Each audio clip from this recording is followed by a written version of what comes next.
Neither of my parents were formally educated, but had sort of taught themselves and encouraged me to learn. So both I and two of my siblings went to university. So what do you think is the best system then? That's a difficult one to answer.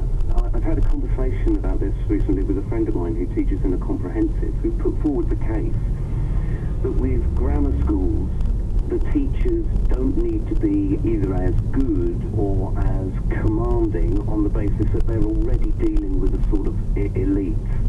Whereas in a comprehensive system, you've probably, and this is obviously debatable, got better teachers because they have to do better with what you might call fewer resources.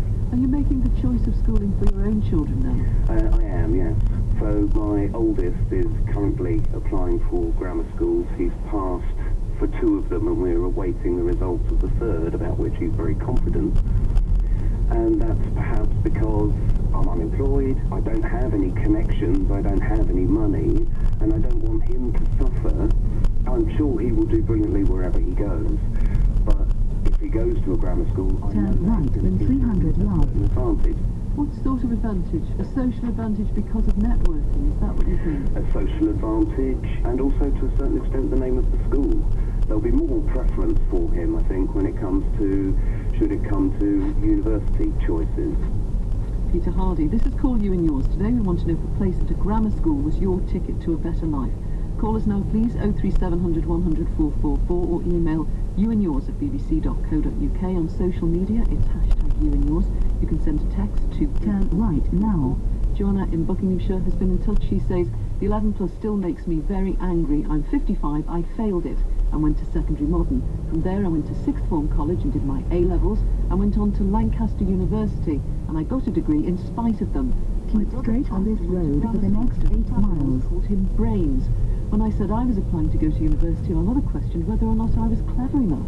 While you may argue that I have succeeded, it wasn't the system that helped. I still see the disappointment on my mum's face when she opened the letter that said I had failed, and it will always haunt me.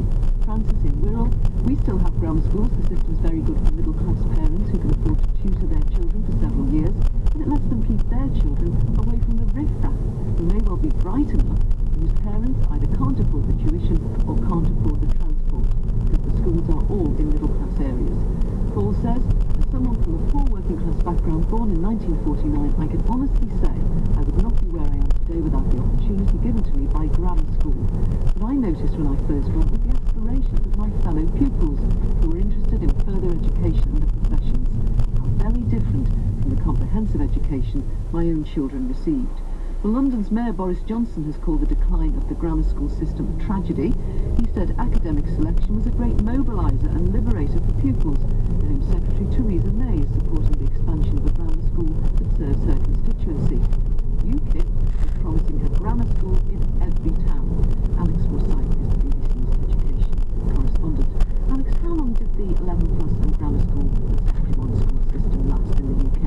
Well, it dates right back to the Education Act of 1944, which totally reorganised secondary education. So it was officially a tripartite system. So you had the grammar schools, so those who took their 11 plus went on to those, and then of course you had the secondary modern schools, which were intended for children who were going into the trades and concentrated on basic and vocational skills. And there were also technical schools as well, although they sort of phased out and it became this two-tier system of the grammar schools and the secondary modern schools. It was always controversial, as you've been hearing this morning. Very divisive policy. For many, grammar schools were really the key to social mobility, allowing children from low income or working class backgrounds to go to excellent schools. But others said that they were dominated by the middle classes. They were the ones able to afford the intensive tutoring to pass the 11 plus.